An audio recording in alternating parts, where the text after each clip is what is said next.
Welcome, everybody, to this edition of CPG Insiders. I'm your host, Mark Young, my co-host, Justin Gerard. Justin, we have a really special show and a great guest today. I couldn't agree more. This is going to be a different show. I think it's going to be a very different show than what our audience is used to, and I am so excited for it. Truly am. So our guest on today's show is a friend of mine. His name is Chris Voss. Now, Chris is not the type of person you would normally expect to hear on a show about consumer packaged goods, because he is a hostage negotiator. He was actually the hostage negotiator, or a hostage negotiator, for the FBI. Now, I will admit that some of you who have ever sat across the desk from somebody at Walmart or CVS or something may have felt like you were in a hostage negotiation at that very moment. And you were the hostage in this particular case. But Chris, welcome to the show, buddy. And if you would, tell our audience a little bit about who you are so they understand it. And I want to really encourage people to get your book at the end of this show, which is Never Split the Difference. Thank you. Yeah. Well, a former FBI hostage negotiator, wrote a book after I left the bureau, went looking for legitimate employment. Never Split the Difference. Business negotiation book. Principles of hostage negotiation applied to business and personal life. Test drove the concepts in a couple of different business schools with business school students who had actual jobs where they needed to get better every day in their negotiations. Really, for several years at Georgetown and then at USC, and then put the book out. The students did well, made more money, were happier. The book has been really successful, and it's been a great business and personal guidance book for negotiations for everybody across the board. I mean, literally globally. It sells well in China, it sells in Pakistan, it sells in India, because negotiation is kind of a human experience, regardless of the circumstances, regardless of who's across the table. And it's about applied emotional intelligence is what it really is. So let me paint the picture for you, Chris. Our listeners are in the business of selling consumer packaged goods. So they sell stuff that is sold in big brick and mortar retailers. Right. So they have to go meet with buyers at all the big retailers. Now, in today's world, that list of people is getting smaller and smaller because of consolidation. So nowadays, 5 buyers represent over 70% of all the retail products sold in America in the CPG class. So that would be Walmart, Walgreens, CVS, Rite Aid, Target, and now we put Kroger, Albertsons in there, and then we get a few regionals. So in the grand scheme of things, their entire world operates by negotiations with probably 12 individuals, 12 people.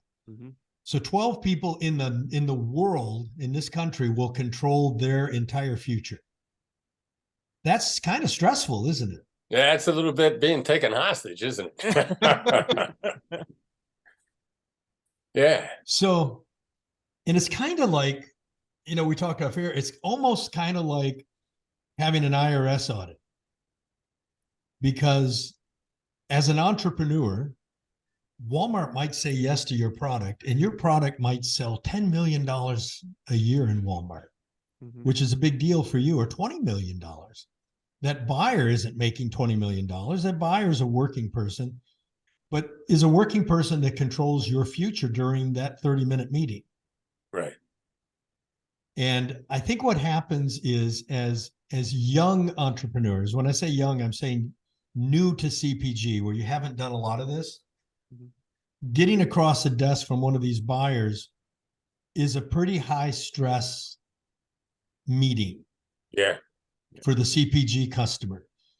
And the CPG vendor kind of comes in that thing knowing that they have no choice but to make a deal, which I think is very similar to you in hostage negotiating, because as the negotiator, you couldn't have a loss. Right. A loss for you was probably a life. Right. So there was no not winning or splitting the difference, was there? No. And that's why, the subtitle of the book, Negotiating as if your life depended on it, is really applicable here, isn't it? Mm-hmm. It really is, because for many of these people, for our smaller entrepreneurs, their entire life savings, their family's life savings, their future is bet on this company. And a no from one of these people can be a devastating day. Right. Mm-hmm. So start us off with, is there anything that somebody should do before the meeting? Obviously you know your product and you know who you're selling it to and you know the numbers and you know the profitability, but what do you need to know on a human basis before you get to that meeting? Yeah, kind of several things simultaneously. First, you got to understand human nature. Then you're looking at the human across the table and look at them first in terms of, what's their job asking of them? And then what is the nature of their regular interactions? Now, you get a tremendous advantage, regardless of the circumstances, when you understand human nature. And then the third level, the nature of the regular interactions. The regular interactions are generally combative, and the buyers, the supply chain side of this. They got a tough job on their side. And how do you apply empathy? Start out by telling them they're a tough job. Like if you're a buyer for Walmart, like Walmart expects you to be the expert on everything from paper clips to drones. And that is just not possible. So their first default is going to be on price. Well, what they're really looking for is making a better deal. The person on the other side of the table is always looking for a better deal. Now, one of our rules involving price is that price may break deals, but it doesn't make deals, which means you can hold your price and make a far better deal for them if you're patient, if you allow it to play out, if you don't take yourself hostage. One of the individuals that runs a company that sells to all the people that you're talking about, who's at our top level of negotiation clients. Yeah, I mean, he's at the very top level. We refer to him as a cohort. And they've been taking our training and they're now involved in their whole organization and learning our training. He went through our cohort last year and he raised his price on all of these buyers far in excess of what he hoped for. He told me personally that moving from cutthroat to collaborative made him more money than being cutthroat ever did. Because he taught his people to take the time with the buyers and focus on what terms would make a better deal for both sides. Mm-hmm. And they started discovering these gray areas that made money for both sides. They got out of the normal aggravating price gouging, price attacking conversations that a lot of the supply chain people get into because they don't know how to be an expert on everything from paper clips to drones. So when a seller starts becoming a trusted advisor, being honest with them, giving them the straight scoop, and then seeking for the changes in the terms that'll leave them both better off. Now, that's a scary thing to do because you don't know where you're going. As human beings, we're not really wired to think that way. We're wired to think about a goal and then how do we get to the goal? And this is putting the goal, the better deal, in kind of a gray area, which scares a lot of people. But if you can make the jump from cutthroat to collaborative, especially with these guys, because these guys got a tough job, and become their trusted advisor and not cut their throat and genuinely look for a better deal, you'll find that both of you are better off. I always tell our listeners kind of a Dan Sullivan kind of thing, which I always tell them and get your input. I always tell them to walk into that meeting trying to find out how they can be a hero for that buyer. Yeah. How can I walk in? Yeah. How can I be the buyer's hero? 100%. And knowing that it's easier, it's safer for a buyer to say no than it is to say yes. Yep. Because no doesn't get me fired. Right. Right. But a lot of bad yeses can get me fired. Yep. Yeah. Yeah. I was going to ask you, Chris, you said something and maybe you already explained it, but it really stuck out to me. you used the phrase, "Don't take yourself hostage." Yeah. That really stuck out. Now, did you already talk about that by going in? Was that the whole concept of going in and being more collaborative and cutthroat? Is that the thought process behind that statement, or is there more to that? Because it's very interesting to me, because I think that happens a lot. Yeah, I'm glad you're digging into that, because never be so sure of what you want that you wouldn't take something better. What are the things that you can say to yourself on a regular basis so that you don't take yourself hostage? You know, there's a variety of things. And the first one is the acceptance that there's actually a better deal out here for both sides. And you don't know what it is. That's really hard for anybody over the age of 25 to wrap their minds around, because long up to about your mid-20s, you're still discovering the world, and the world is this great adventure, and you're genuinely curious. And then there's some neurological changes happen in your mid-20s, and you also start to get a bit of a past to reflect on, and you start making predictions about the future, and you start having a certain success rate. You know, when you were 21, you didn't know what the hell the future was going to look like. When you're 26, 27, you start being able to predict it. And that actually starts to narrow your focus. So one of the, you know, being genuinely curious is a superpower. Like when we're coaching people, our phrase all the time is be curious, because you're open to new things. You see things faster. You're in a positive frame of mind. You're 31% smarter in a positive frame of mind. It's impossible to be curious and negative at the same time. So, Mark, you know, to use Dan's phrase again, be a hero to the other side, then just layer in on top of this, you know, how can I be a hero to the other side? I'm genuinely curious as to what the opportunity is here. You know, there's an opportunity here. I'm here to tell you, people that we coach are making better deals and more profitable deals with these buyers regularly. And the first move is, you know, I'm wondering, let me talk to this guy. I don't got to cut a deal in the first conversation, but let me be genuinely curious as to how I can end up being a hero to the other side. Now you're in a completely different conversation with them. You're not defensive. You're not negative. You don't have blinders on in the conversation. And your counterpart, whether it's Walmart, Kroger, whomever, they're going to notice a difference in you. And your approach is going to be from being defensive to defending your own territory to actually helping them out. They're going to resonate with this on a subconscious level, and they'll start to open up. I've always found, tell me what you think, Chris. I've always found that if I ask the buyer for advice, the buyer's usually quick to give it. And what I mean by that is I'm selling whatever, aspirin. And if I ask the buyer, what would be your advice to me on how we can best bring value to Walmart, as an example? How can I best bring value to Walmart? What would, if you were me, Mr. Buyer, what would you do? So first of does all, that technique work? First of all, what I love about that to start with is you did what, how, what in a sequence. And you asked the same question basically with two different trigger words, but 3 times. What, how, what. Any open-ended, calibrated question that you want to ask somebody, if you find a way to ask the same thing 3 times, you add depth to your listeners' thinking. You help them think around it 3-dimensionally, and you give them the opportunity to really give you an in-depth answer. You give them time to think about it. You stimulate their thinking by hitting it 3 different ways simultaneously.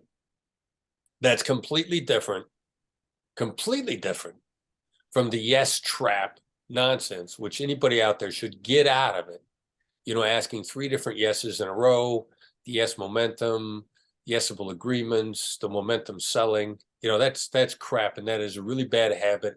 And your buyers, a sophisticated buyer on the other side, smells that trap and immediately distrusts you if you try to get 3 different yeses in a row. This momentum selling nonsense has been sold that each yes is a tie down, and they got to ask, would you like to make more money? Would you like to be happier? Would you like to live longer? That's 3 different yeses, and that's a trap. And a sophisticated buyer immediately distrusts you when you do that. Now, your approach is the 3 different open-ended, 3 different ways of asking the same open-ended question 3 times. That's vastly different, and they love it. Now, the kicker is you got to listen to the answer.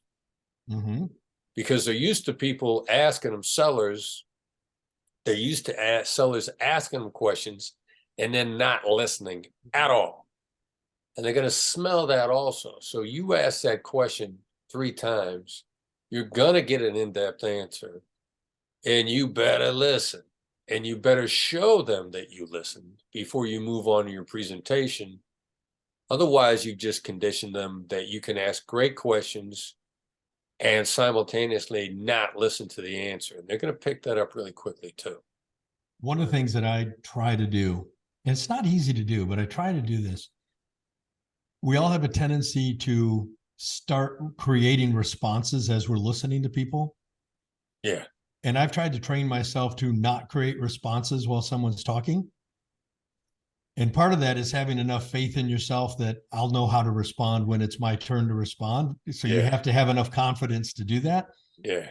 But if you will stop trying to formulate your response and put all your focus on the speaker, you'll get way more out of that encounter. Yep. Yeah. Now, how do you bridge that gulf? You got to practice it in your daily life. Like, and I love, and we, maybe I learned it from you from osmosis, because we've actually given people this specific technique of 3 different open-ended questions, 3 open-ended questions asking the same thing 3 different ways. They add depth to somebody's thinking. And then shut up. And actually, if you listen, your brain will produce the response. Yes. Now, if you're not used to that, you got to practice it in your daily life. Small stakes practice for high stakes results. Practice it with your spouse. Now, which is a great way to practice, because your spouse is conditioned probably to you not listening.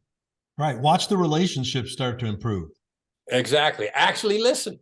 And then if you start doing it with your spouse, your kids, your colleagues, your coworkers, people that you interact with on a day-to-day basis, then when you're in that big game, high stakes conversation with the buyer on the other side, with so much of your life on the line, you'll be able to do it because you practiced it. Now, we're always told from the typical negotiations. First off, I want to say, I totally agree with you on the compliance set, on the yes set. Those were, and I always tell people that whole yes set thing goes all the way back to Encyclopedia Britannica. Do you remember that? Man, that was, they were around for a long time when I was born, and I'm old. I'm a last century guy. And Encyclopedia Britannica used to have door-to-door salesmen, and they were trained to get 27 yeses. That was the actual pitch. Wow. And it started with, somebody answers the door. Are you the lady of the house? Right. Yes, 1. Do you have children? Yes, 2. Now, anytime you got to know, you left the porch. You went to the next house. You lady of the house? Yes. Do you have children? Yes. Are you interested in your children getting a better education? Yes. If I could show you how your children could get a better education and it wouldn't cost you anything, would you be interested in knowing that? Yes. That was their program. And we all got trained on that stuff. As young salespeople and negotiators, we all got trained on this, that a thing in motion tends to stay in motion. Now, these techniques work in things like a TV commercial, because in a TV commercial, there's no dialogue going on. Right. So for me to say, are you a senior citizen? Are you currently on Medicare? Are you, yes, because I can keep saying yes in my head. And that yes in my head will just keep me engaged with the commercial so that I get more information. There's no one to have a dialogue with. Right. But you're right. When it's humans, it's different. I had a guy come in to see me to sell me something, and he was using that sales technique. And he got right down to the sales technique where you take the contract and you say, all I need is your endorsement here, not a signature. All I need is your endorsement here. You put your pen, you slide your contract over, and then the training tells you, don't do anything, wait for the other side to respond. So I just went like this, and I put my hand up, and I just sat there, and I sat there, and this guy's not saying anything, and I'm not saying anything, and I'm watching him just start to move in his chair, and he has no idea what to do. And finally, I like, look, I'm screwing with you. I know everything you're doing, and I can tell you what your next 3 steps are going to be. Stop selling me and start talking to me. Yeah. Because you're reading a script to me. You've memorized a script. Right. The other thing I think that happens when we go in to see these buyers, the buyer knows that you want something from him or her. Mm-hmm. You want to get your product on the shelf in that store, and it's going to mean an enormous amount of money for you. And you want something. I think when you flip the script, and yeah, let's not hide the reason I'm here. I want to put my product in your store. But when you flip the script and say, what are the needs? What are your needs and the needs of Walmart right now? And how can my product help meet those needs?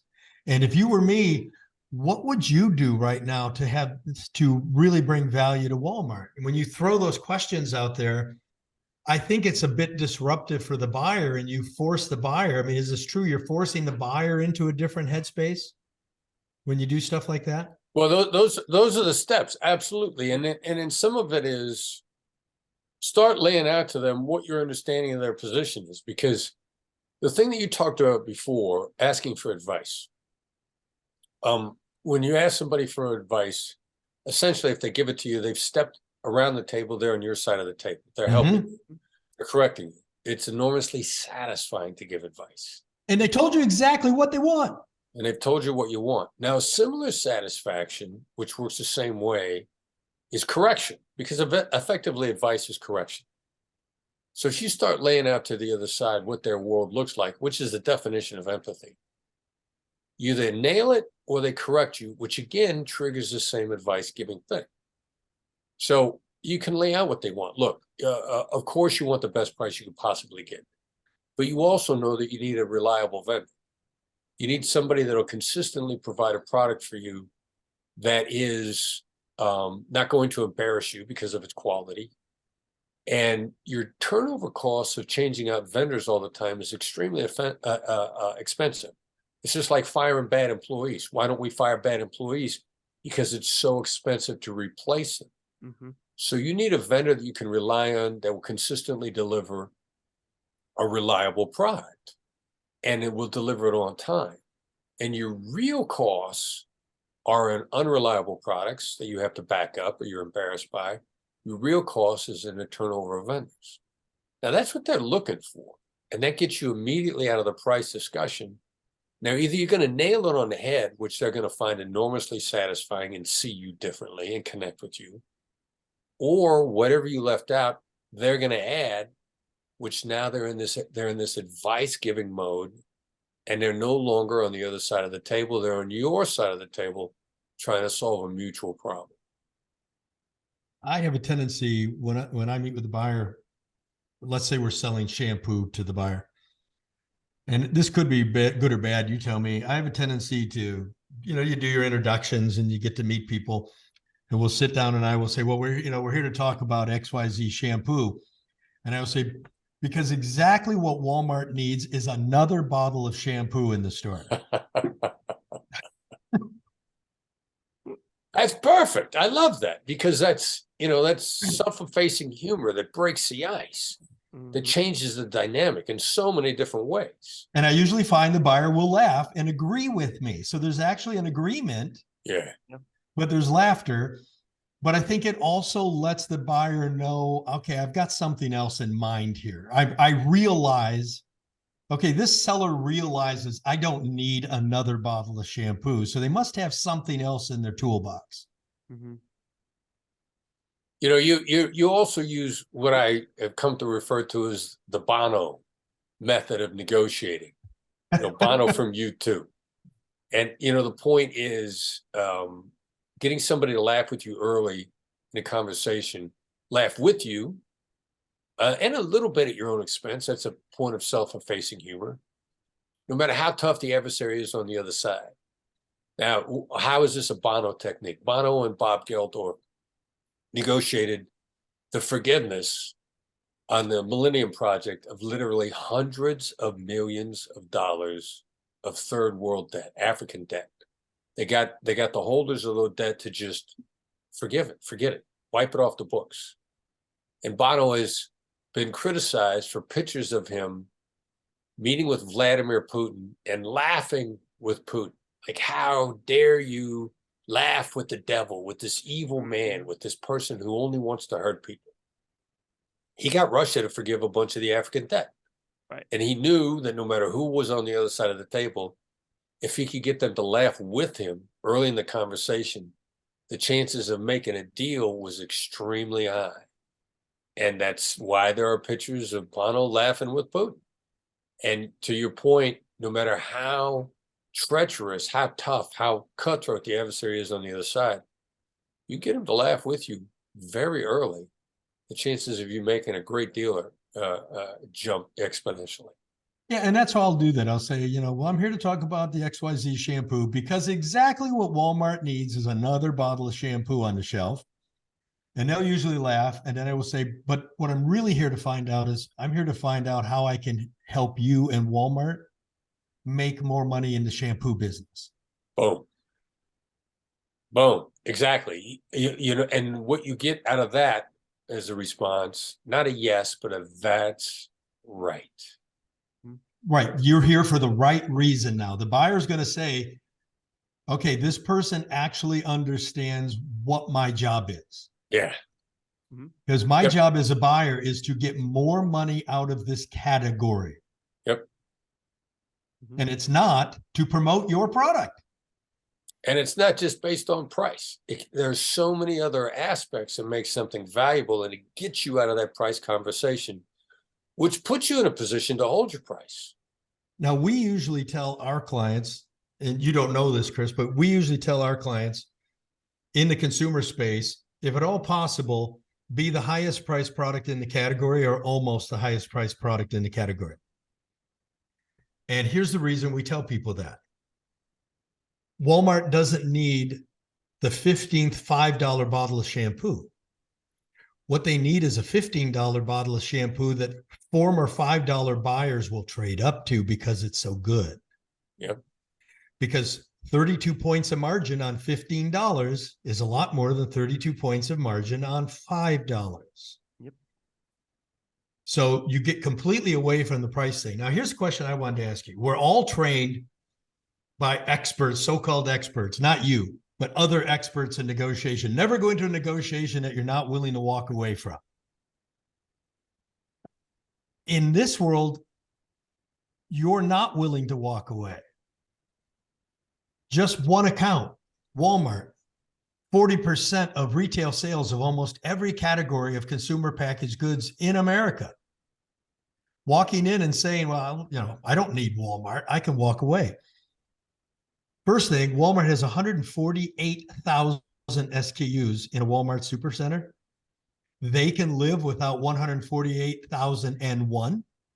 Mm-hmm.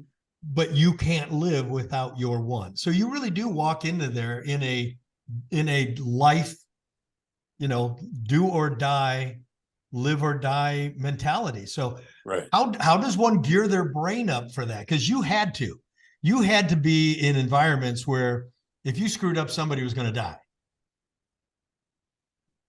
Yeah. The challenge between not walking away and not being abused. Just because you're not going to walk away doesn't mean that you can't stand up for yourself gently. It doesn't mean you can't say no to certain aspects of the interaction. Mm-hmm.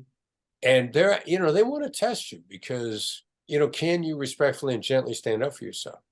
That's the mark of a vendor that's going to be there for the long term. If you can't stand up for yourself with them, you can't stand up for yourself with anybody. Mm-hmm. Which means you're not going to be there long. And they might as well pick your pocket because you're going to put yourself out of business anyway. They're really looking to see people who can continue to be determined to collaborate respectfully and deferentially. As a hostage negotiator, I wasn't going to walk away. But simultaneously, we could make it clear that there were certain types of behavior we wouldn't put up with. We're coaching a kidnapping in Colombia a number of years ago. Child is kidnapped. We're coaching the mother. They're starting to threaten the child. We coach the mother to say,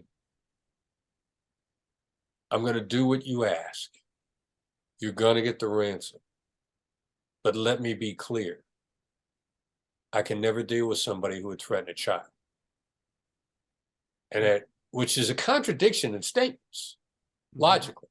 Mm-hmm. But there's this long period of silence on the other end, kidnappers, killers. And they never threaten a child again. Mm. It's maintaining respect and deference in a conversation, being insistent on making a good deal. I'm not walking away, and simultaneously, I'm going to stay collaborative, and we're going to make a great deal. It's a fine line. It's a tough psychological leap to make. I made it early on just because I had faith in my process of being able to stand up for myself, and I knew that if I approached people in an emotionally intelligent way, that the threats and the hostage taking and the negative things they could do to interfere with the deal, that was the best chance of success of getting all that to fall away. And it worked well enough that we saved a lot of lives. Well, what really intrigued me, Chris, first off, title of the book, Never Split the Difference. I'm like, well, we're always taught in most human interaction, compromise. It's fine. Right. There's beauty in compromise, right? And you're saying, no, don't compromise. Right. It's okay to not compromise and still build value for both parties. Right. That space exists, right? And so I think a lot of what Mark's talking about too, and this is something that we constantly are trying to coach our brands, especially in this engagement, because there is so much tension and there's so much on the line, is to do not compromise, because again, they walk into those situations feeling that they don't have the power, and then maybe there is a deal presented to them that is horrendous for them in the long run, but it works for the account. Target has all these fees and it works for them, so the buyer's fine, and they feel they can't say no. Right. So again, if they flip their mindset to a collaborative environment, that you can bring target value and still maintain your position yourself, and sometimes maybe you have to walk away that one time, but that's only one deal in effect. Well, there's a couple of things I'd love to touch on real quick. And, it's the space between yes and no, and what does compromise mean? First of all, compromise is lose-lose. Mm-hmm. And I don't know that anybody can survive, can thrive, can grow, can be a consistent, solid, reliable vendor if you're negotiating lose-lose deals. Now, I do avoid the phrase win-win for a variety of other reasons, but just get out of lose-lose. And let's say that you can't say no. That doesn't mean that you have to say yes. There's a lot of space between yes and no. So you can't make me say yes. You can't. Which means I'm going to continue to collaborate with you, because if my approach is, as Mark said earlier, and quoting Dan Sullivan, if I'm genuinely here trying to make you a hero, how can I be a hero to you and your company? Then there's a lot of space between yes and no. Just because I feel like I can't say no doesn't mean I have to say yes to a bad deal. Because I'm doing a bad job for you as a buyer if I say yes to a bad deal, because I'm not going to be there for you in the long run. It's just a bad idea to say yes to a bad deal, because I'm going to let you down eventually, because the deal's going to kill me. And in that space, and that again, there's that patience in your book, and I think that was so critical. That piece was so critical when I was going through it, was to have that patience. And when you're in these scenarios, and Chris, give you more, more context, most of these initial meetings are 15 minutes. They're 20 minutes. So a lot of the brands feel, oh, I'm under the gun. I only got 15 minutes with this buyer and that's all that I have. And you've got all the time in the world. That one meeting might only be 15 minutes, or they could extend it longer, or the concept of not only the negotiation, because I think negotiation also many times has a very negative context toward it. You know, many times we talk about the concept here when we talk about what we do, right? The concept of selling is like, oh, it's so dirty. No. It's a conversation. It's education, right? And I think negotiation has the same kind of tone that's connected to it. It's not a negative. It's a conversation. That conversation can last forever. Be patient. Be comfortable in that space between yes and no, because it exists to bring value to both parties. It absolutely is there if you have the fortitude to hold on to that patience. Are there any techniques or thoughts or mindsets that you've trained on to help people, kind of embrace that patience? Well, I love that you bring that up. I used to counsel people that patience is a weapon. Mm. I didn't say be patient. Patience is an asset. It's an attribute. It's a weapon. Whichever one of those words appeal to you, to get yourself to let the time continuum work for you instead of against you. Depending upon your type, you might need a different word. Like I'm a natural born assertive. So the thought that patience is a weapon, I'm like, ooh, I like that. Or we found in kidnap negotiations, especially, the family feels like they're under attack from the kidnappers and they need a weapon to defend themselves. And I couldn't say be patient, but I could say patience is a weapon. And they'd be like, ooh, all right. Right, because they wanted a weapon at that point. That's what they wanted. Yeah. Yeah. Patience is a weapon. Patience is a tool. And you're right. Just because somebody asks something doesn't mean you have a requirement to respond in a millisecond. Right.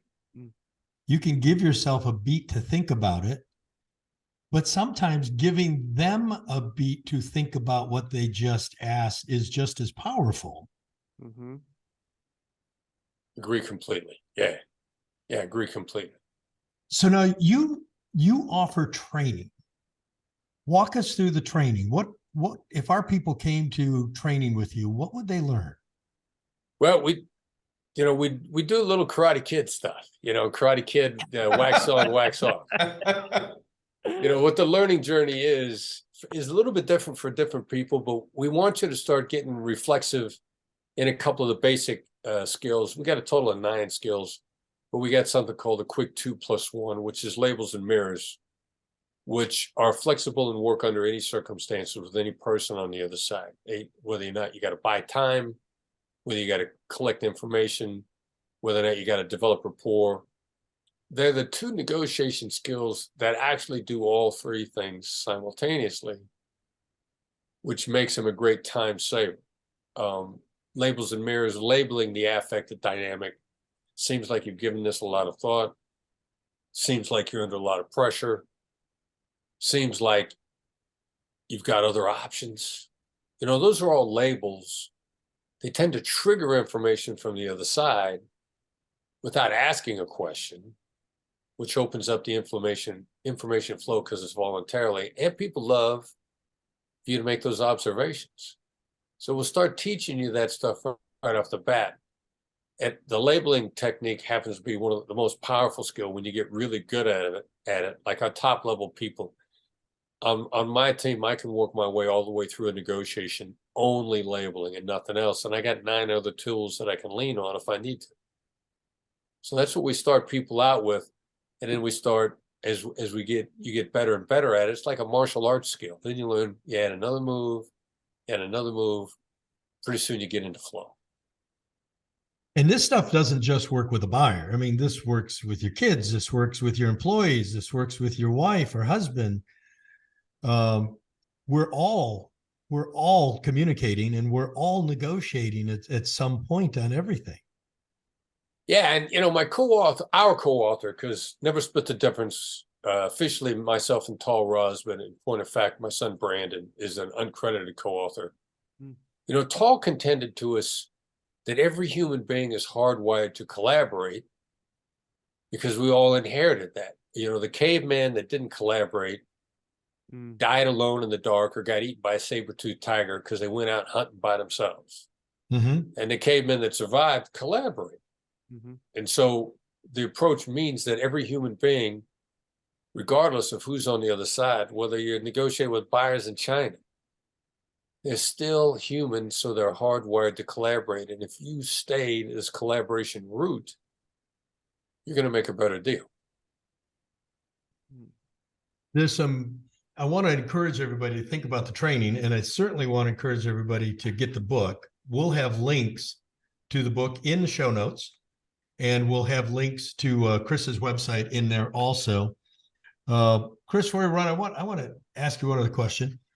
How in the world does someone find themselves on the path to be a hostage negotiator? I mean, clearly you weren't in high school one day saying, negotiate with lunatics when I get out of high school.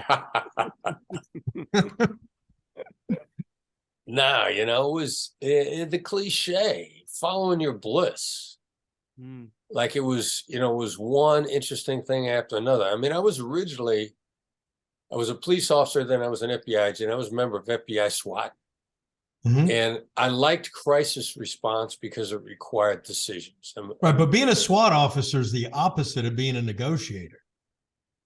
On some levels. On some level, yeah. I mean, charging the door is different than trying to talk the guy out of the door. Yeah, no, very true, which is why ultimately as sexy and fun as SWAT was, when I got into negotiation as a result of a recurring knee injury, I found negotiating far more satisfying than I ever. SWAT was great. Negotiating was even better. Fewer people shooting at you. When you... Well, the reality of being on a SWAT versus negotiation is SWAT guys spend a lot of time laying in the rain in the mud waiting for something to happen. And negotiators are the ones on the phone making it happen. And that was one of the big differences. Yes, I don't know if you know this or not. I was a cop, so I was a first through the door guy at one point in my life. I'm not surprised. And I would much rather negotiate at this point than have to be the first guy through the door. Although at that point in my life, I enjoyed being the first guy through the door. There are those days, right? Yeah, that was for my youth, and in my youth, being the first guy through the door seemed like the fun thing to do. Back in the days when somebody could drop you off the top of a building and you just bounce, you'd be fine. Exactly. I can imagine you were probably a first through the door guy also. Yeah, I enjoyed that. I wanted to be an assaulter. Yep, you have the personality for that. And by the way, being the first through the guy door doesn't mean that you're violent. It doesn't mean that you are overly aggressive. It just means that you value your team and you want to resolve the problem as quickly as possible. You want to be the person that's going to resolve that problem right now and do it fast. Yeah, I like to lead. And yeah, and I will say the key to being the first through the door, which sounds kind of weird, is to be explosive and to be violent and to be shocking and to be disruptive, where you are just making chaos. Speed, surprise, and violence of action. Absolutely. Yeah. Just making chaos. Sounds like entrepreneurship to me. Good point. Exactly. Entrepreneurship is very much controlled chaos. Yeah, and being a great entrepreneur is actually controlling chaos. Yeah. It really is. Never split the difference. Chris Voss. We'll have links to the book. I want you to go get it. Chris, thanks for being with us. It's been awesome. Can I throw out can I include the website, please? Oh, also? Absolutely. And we'll have this in the notes too, folks. So don't worry about pulling off to get it. But go ahead, Chris. All right. Yeah, it's blackswanltd.com. BLACKSWAN LTD.com. You know, when you find your way there, we got a host of stuff to get you started with for nothing. Because once you get started, you're going to really want more. I'm going to tell you, folks. So I personally am an certified NLP practitioner, and that's part of what my education is in. And that's why Chris is probably responding to some of the stuff that I do because I know how to do this stuff. It's a superpower. Yeah. You have no idea how powerful this ability is and these techniques are once you learn them. And I want to add, not only do you learn them and it's like learning martial arts. Somebody just can't tell you once, go do this. It has to become a reflex. It has to become natural. It has to become you. But when you perfect these kind of skills that Chris teaches, and then you use them for positive outcome. Yeah. Because they can be used for bad outcomes. Yep. But when you use them for positive outcomes, you become a human being that other people want to know and want to be around. Yep.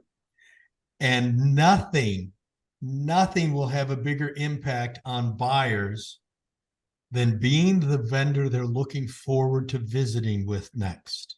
Amen. When they say, man, Chris is going to come and see me next week, I always love my time with him because we always have a great time together. Yep. It's still a big company. They're still making big decisions, but we're all still humans. And as humans, we like doing business with people we like. Yep. And I'm going to assume, and I know this because I've seen you work before, when you're negotiating with a hostage, you're working very much to be liked by that person. Yep. Mm-hmm. Where this guy with a gun who's holding prisoners is actually saying, well, this guy seems pretty decent. I kind of have an ethos with him. He kind of gets me. And, Yep. and that's the game. That's the game you want to get. Get the book. And again, I cannot encourage people enough to have this kind of training.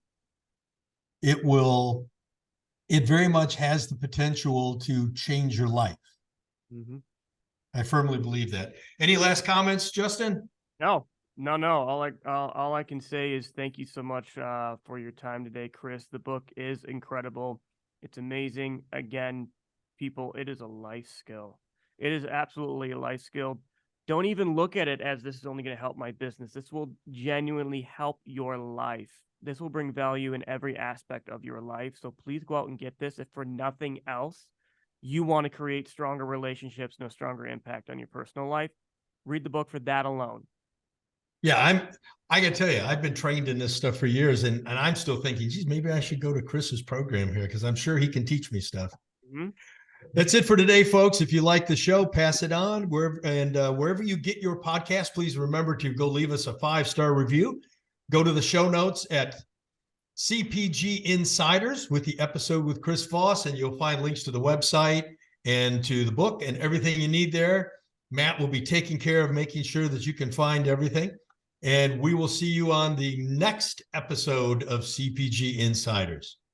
If you're looking to greatly increase sales on your CPG product, don't hesitate to contact us at Jekyll & Hyde Advertising and Marketing. By the way, the only advertising agency with a guaranteed result. Just go to jekyllhydeagency.com or feel free to give us a call at 800-500-4210.